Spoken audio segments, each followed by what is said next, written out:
नमस्कार दर्शकों, स्वागत है आपका हमारे चैनल प्रभात कहानी में। आज मैं आप सभी दर्शकों के लिए कार्तिक मास में सबसे अधिक सुनी जाने वाली गंगा जमुना की कथा लेकर आई हूँ। जो महिलाएं कार्तिक स्नान करती हैं, उनको ये कथा सुनने से अपार पुण्य प्राप्त होता है। आइए गंगा जमुना की कथा शुरू करते हैं। गंगा जमुना नाम की दो बहनें थी।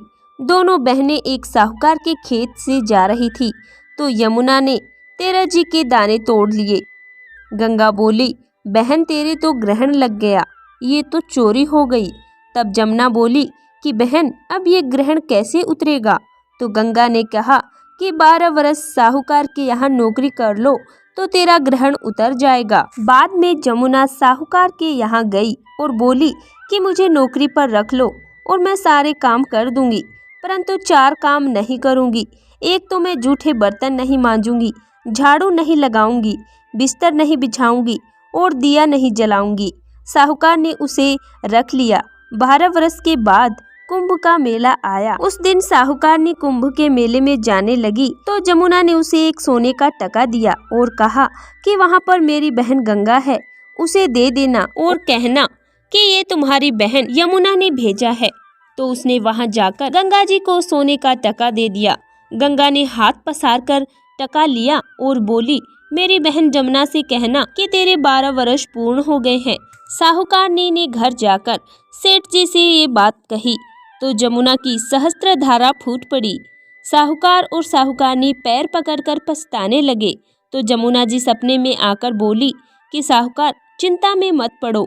साहूकार बोला, ये पाप कैसे उतरेगा। जमुना बोली, पाप तुझे नहीं लगेगा क्योंकि मैंने तेरे खेत से दाने चुराए थे। इस पाप को उतारने के लिए मैंने तुम्हारे घर नौकरी की। और जमुना मैया प्रकट हो गई और सेठ को अपार धन दौलत देकर गई। जैसे साहूकार पर गंगा और जमुना माता प्रसन्न हुई, वैसे सभी पर होना। कहानी कहने वाले और हुंकार भरने वाले की मनोकामना पूर्ण करना। आइए अब साथ ही गणेश जी की कथा भी सुनते हैं। एक गाँव में ब्राह्मण और उसकी पत्नी रहते थे। ब्राह्मण बड़े ही श्री गणेश भक्त थे। उसने अपने घर में ही एक छोटा सा सुंदर भगवान श्री गणेश जी का मंदिर बना रखा था और उसमें मूर्ति स्थापित करके रखी थी। जब वह प्रतिदिन स्नान आदि से निवृत्त होकर आराध्य देव की पूजा अर्चना और धूप दीप करते थे, घंटों गणेश चालीसा स्तुति का पाठ किया करते थे। आरती के समय झालर घंटी आदि की आवाज से ब्राह्मणी बहुत परेशान होती थी।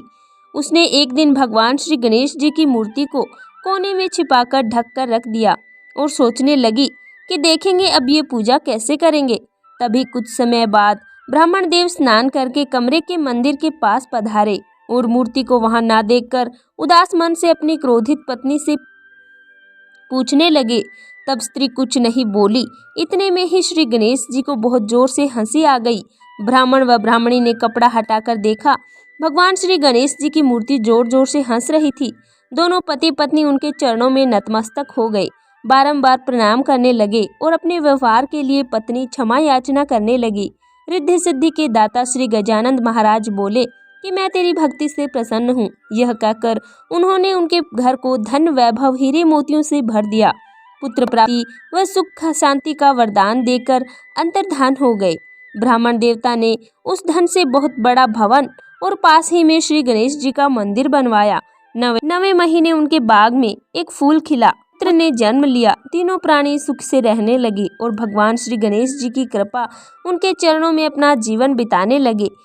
हे गणपति देव, हमारी भक्ति से भी प्रसन्न होइए और हमें भी अपने स्वरूप का साक्षात दर्शन दीजिए। जय श्री गणेश।